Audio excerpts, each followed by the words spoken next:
بسم الله، السلام عليكم. واش راكم؟ ان شاء الله تكونوا كامل بخير وفي احسن حال. اليوم راح نطيب معكم طاجين تقليدي، طاجين تاع ناس الزمان. الطاجين هذا معروف عند الناس العاصمه بزاف ومعروف عند الجزائريين كاملين.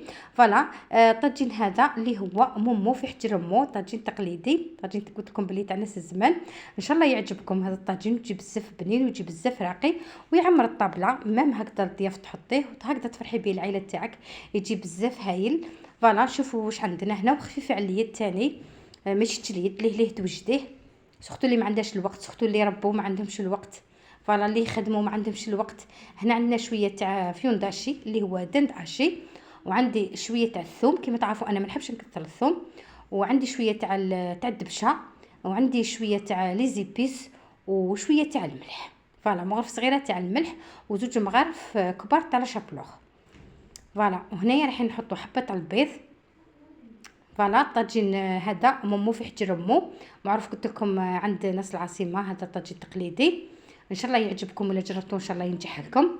هنا دوك نخلطوا كامل هذوك المكونات مع بعض. فوالا انا حطينا البيض هنا، ديروا في بالكم. فوالا تبعوا الفيديو من الاول هكذا باش ما تغلطوش وباش ينجحوا لكم الوصفات. كي تحبوا الوصفه تنجح لكم لازم تتبعوا الفيديو من الاول، ما تسرعوش في الفيديو. فوالا هكذا نعجنوا مليح مليح هذاك الفيوند تاعنا. فوالا كيما تقدري ديري صدر تاع الدجاج. لما كاش عندك هكذا دنت اشي ولا فيونداشي، تقدري تحطي الصدر تاع الدجاج، تقدري تحطي بولياشي. فوالا دوك هنايا بعد ما خلطنا هذاك الفيوند تاعنا، دوك هنا عندنا 5 حبات تاع بيض غليناهم. وانا هنا اخترت الحبات البيض اللي تكون صغيره، ما تكونش كبيره باش ما تديليش الفيوند بزاف. فوالا هنا كنت مزروبه، كان راح الحال. فوالا كنت مزروبه هنايا ديك الحبات البيض هكذا نثقبوها بهذاك الكيردو هكذا تاع الاسنان هذاك، شويه هكذا 2 ثقبات ولا 3، هذا ما كان باش تشد لنا الفيوند تاعنا. فوالا هكذا. فوالا هنايا البيض غليه على حسب افراد العائله، وهنا الحبات نقسم على 2. فوالا وهنايا شوفوا انا اخترت الحبه البيض اللي تكون صغيره، ومن الاحسن حطي البيض تاع السمان. الا كان عندك البيض تاع السمان حطي البيض تاع السمان، ما يديركش الفيوند بزاف. فوالا انا هنايا كان عندي البيض نورمال. فوالا اخترت الحبه اللي تكون صغيره، وهنايا ما يديناش بزاف الفيوند. تشوفي هكذا تخصبي يدي بزاف، ما يديش بزاف الفيوند. هنايا انا هنا كان عندي نص رطل تاع الفيوند بصح ما حطيتوش كامل. فوالا هنا 5 حبات رايحين يخرجوا لك 10، يخرجوا لك 10، رايحين يوكلوا لك 10 افراد. فوالا قسمي الحبه على 2. دوك هنا نغلفوا هذيك الحبه البيض تاعنا، نخلو البيض تاعنا يغلي مليح. البيض تاعك لازم يكون طايب مليح. فوالا هكذا ونغلفوا كامل هذاك عفوا البيض تاعنا هكذا. فوالا وهنا انا راني حاطه المرقه طيب، حطيت المرقه هنايا طيب بالحميصه. فوالا هكذا نزيد معكم هنا حبيبه هكذا. الحبه البيض هكذا تدي معك واحد 2 حبات تاع مثوم، هذا ما كان ما تديش بزاف، تدي معك 2 حبات تاع مثوم. كيما تقدروا تزيدوا له الروز، زعما تكون عندك بزاف افراد في العائله، تكون عندك عائله كبيره وتعرفي باللي ما يكفيكش الفيوند ولا بولياشي، حطي زيدي له شويه تاع الروز يكون طايب مليح. ودائما في الظلمه كيما هكذا، حاجه تاع الظلمه ولا حاجه كيما هكذا ما تنساوش البيض. فوالا باش تشد لك الظلمه تاعك. دوك هنايا بعد ما نكملوا هذاك البيض تاعنا، هنا قلت لكم بلي انا حطيت المرقه طيب بالحميصه، وانتم المرقه حطوها كيما تحبوا.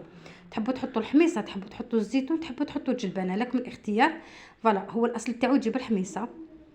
فوالا يجيب الحميصه وتجيب المرقه بيضاء، انا درت له مرقه حمراء. ان شاء الله يعجبكم هذا الفيديو، ان شاء الله تستفادوا منه. وهكذا اللي ناسينو يتفكروا، اللي ما عرفوش هكذا يخدموه، على بالي بلي حيعجبكم ويجي بزاف شباب ويجي راقي. فوالا ويجي الثاني يجي عمر الطابله يحمر وجهه. دوك هنا بعد ما كملناهم نروحوا نحطوهم يتقلاو، نحطوا شويه تاع الزيت.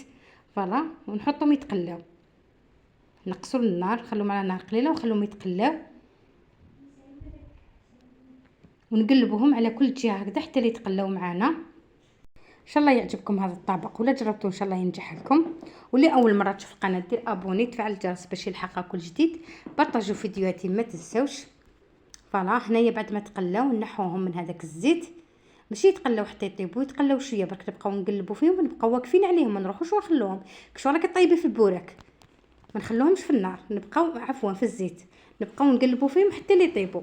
انا هنا درت لهم مرقه بالحميصه، درت مرقه شويه حمراء، ماشي حمراء بصح شويه حمراء، وهما الاصل تاعهم يجيب المرقه الحميصه وتجي مرقه بيضاء. فوالا دوكا هنايا نحوهم بعد ما نخلوهم هكذاك، نحطوهم في المرقه، نخلوهم يطيبوا هكذاك حوالي 10 دقائق. فوالا ونحوهم. دوكا هنايا بعد ما طابوا نحوهم. هنايا قلت لكم باللي البيض تحطوه على حسب افراد العائله. دوك هنا نقسموهم. انا هنا قلت لكم باللي ما طيبتش بكري، راني نقسم فيهم هما سخونين هكذا. جا بزاف شباب، جا بزاف راقي، اكيد العائله تاعك راح يعجبها ورايحين كامل يشكروك عليه اكيد. دوك هنا بعد ما قسمناهم كامل هكذا، دوك نجيبو نحطو الحميصات تاعنا. ان شاء الله يعجبكم هذا الفيديو، ان شاء الله تستفادوا منه. دوك هنا بعد ما كملناه كامل، هذا هو الطبق تاعنا الشكل النهائي. ان شاء الله يعجبكم، ولا جربتوا ان شاء الله ينجح لكم. هكذا نقرب لكم الكاميرا. ها التليفون ما يعطيش الحاجه حقها، بصح جا بزاف شباب هذا الطبق، جا بزاف هايل اللي يعمر الطابله. كي تحطيه في الطابله يبان وتحسي بلي صح طيبتي. كي طيبي هكذا حاجه تقليديه تحسي بلي صح طيبتي. ان شاء الله يعجبكم، ولا جربتوا ان شاء الله ينجح لكم. ما تنسوش ديروا لايك، ان شاء الله نكون خفيفه عليكم، نقول لكم صحه فطوركم ومع السلامه.